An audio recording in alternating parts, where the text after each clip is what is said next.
today's video. Teach you guys how to float some gears. Might be a little challenging because I'm gonna do it by myself, but we'll see how much progress we can make. And yes, as you guys can see, how much dirt is on the floor because of the outside stuff that we're working in today. The seatbelt can friggin' retract itself. That'd be lovely. And all right, door is locked. Book is away. Pen is tucked. And let's go.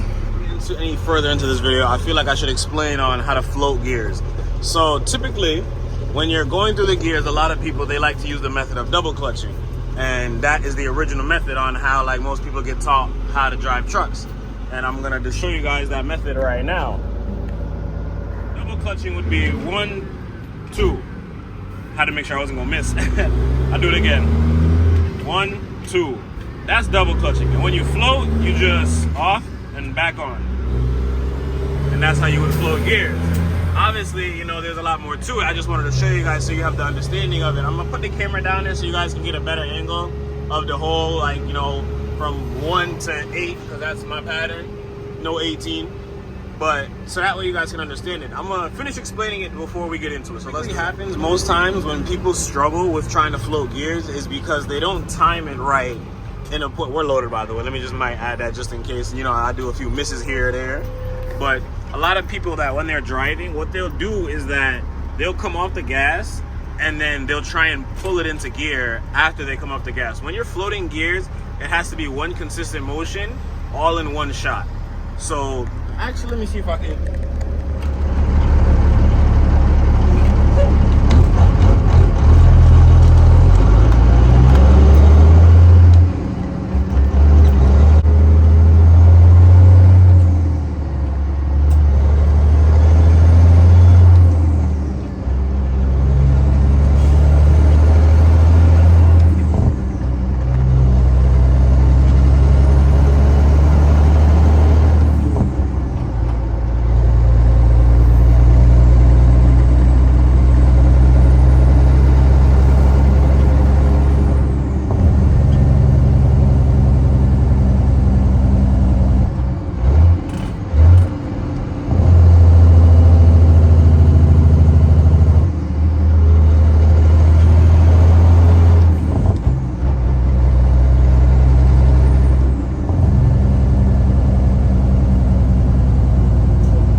Show off the footwork.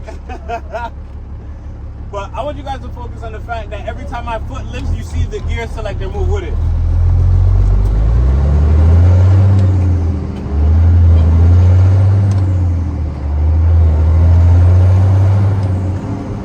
See that right there? That one right there, I waited too long to get into it. I'm gonna show you guys what people typically do when they're trying to shift for the first time. When they try and float, I should say. They lift their foot. Let me turn the Jake off.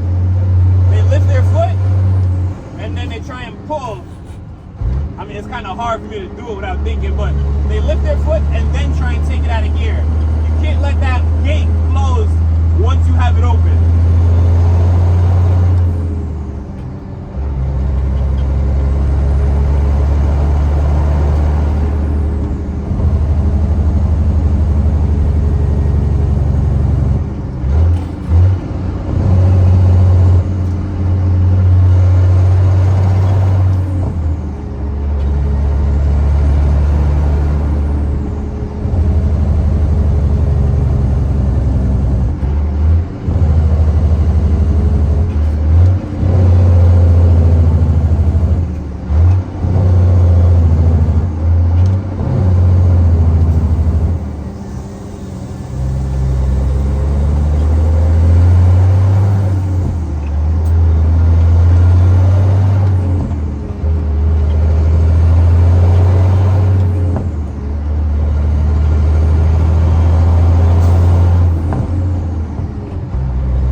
like I was definitely showing up.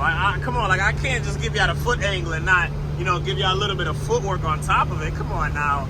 But I want you guys to understand that literally this is typically how it goes. So as you guys know, I'm gonna wait until we're off the highway to try and get you guys some better footage so I can set up the GoPro for you guys. Yeah, the GoPro. You know what I'm saying? Got the GoPro mounted pretty good. I just wanted to explain to you guys.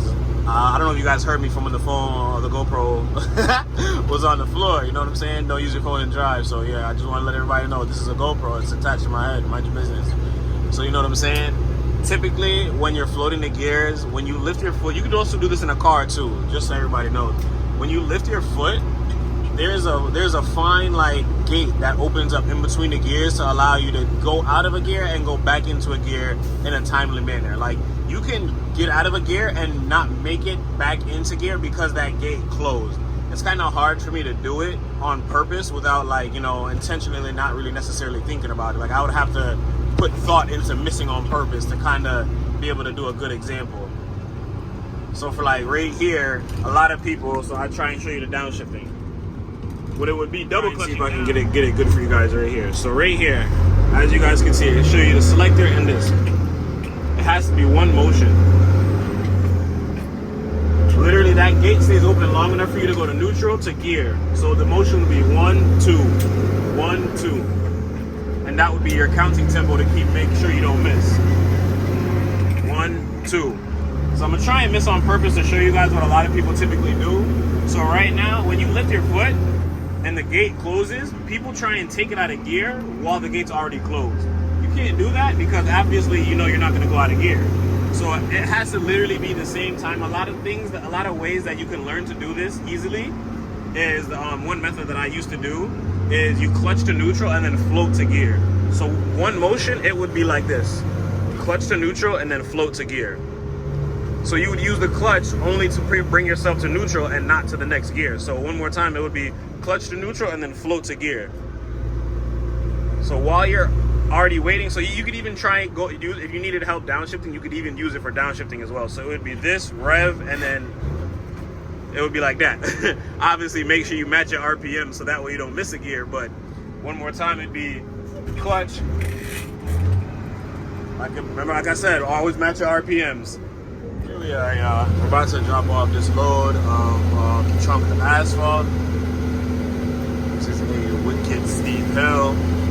It's funny, I remember coming up this hill in the first company truck I ever drove, and I'm pretty sure the turbo was like on its way to blowing, and boy, oh boy, was it a struggle to get up that hill. I want to set the camera up somewhere to try and get this footage for y'all, so I'm gonna do my best to do that right now. Let's figure out where we're gonna put you guys.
made it this far in the video, I do want to just say I know that probably with the shifting and my speaking, I probably sound all over the place.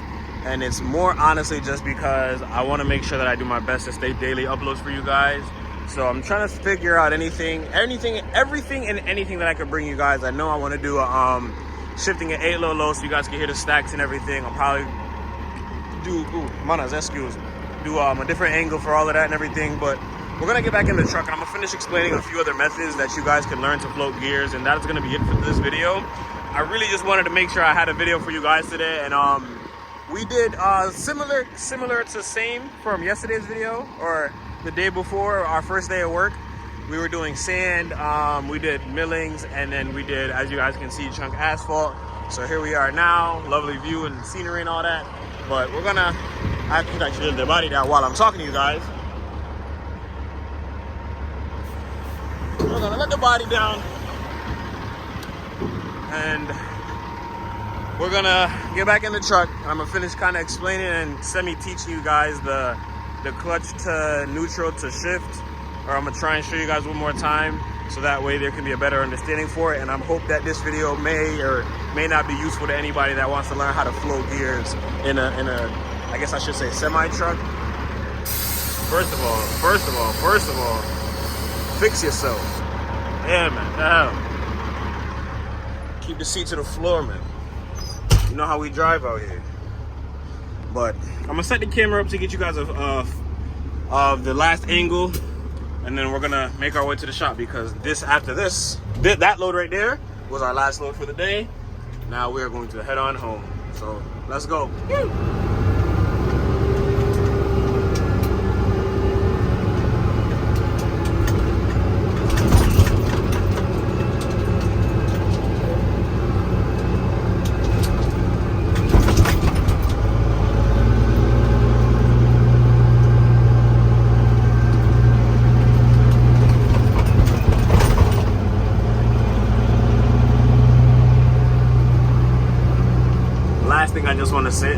Last thing I just want to say to everybody, these are my beaters, so don't go in the comments like, yo, why you do the 8s like that? That's crazy about you, and all of that nonsense.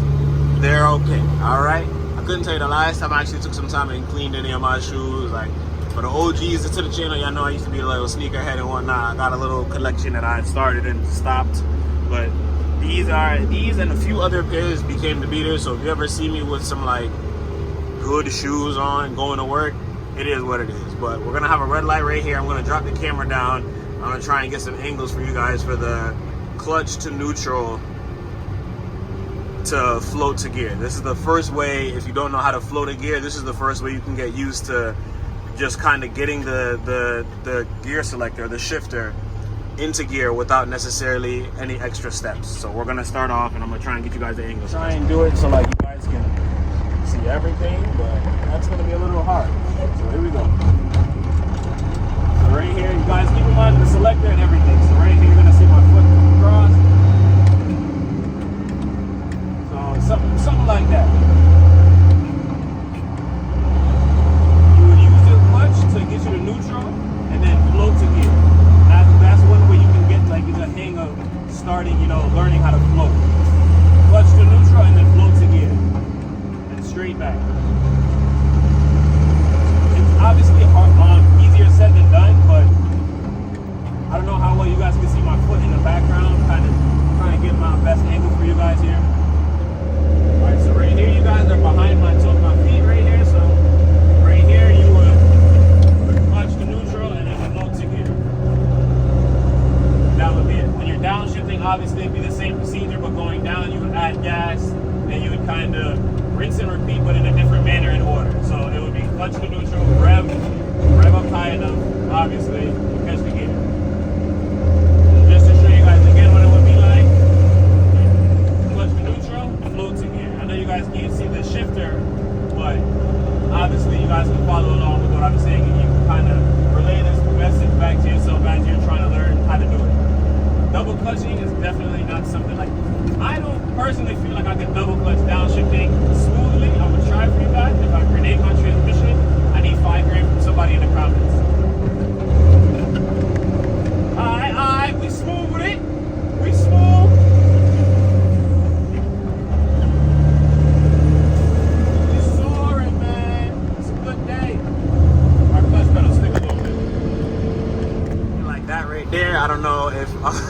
I should cut the video there after teaching you guys that one lesson. Oh my gosh, being empty sounds crazy. Oh yeah, look, here we go. A little sound sonic. We gotta open up the exhaust a little more, you know, take out some restrictions, you know, in due time though. At this point though, I am rambling on, so I'm gonna more than likely stop the video probably just about here. I explained it pretty well, and I tried to give as much as like a visual representation of what it should look like. I don't know how long this video is, but I do hope that you guys gain some kind of knowledge from this, and let me know in the comments below if this has worked for you guys, or even better yet, let me know in the comments below how you guys learn to float gears in a truck, because I feel like if I wasn't able to help you, somebody in the comments will be able to be like, you know, this is what worked for me and da-da-da-da-da. So hope you guys can help each other out here, and we can all, you know, make sure we save the manuals and never go back to the automatics. We love manual trucks because of reasons like this. You can't do that in automatic. You would never be able to just lift, get back on, and for those of you, yeah, you can't. Automatics have jigs and da-da-da, sound just like that. No. So what about when you gotta sweep the truck off a dead stop and you gotta make sure every gear blip the jig? Like, come on guys, save the manuals. Let's do something right here. Hope this video is informational to you guys. Like, comment, subscribe, and I'll get you guys some jig footage for the ending. Let's go. Yay.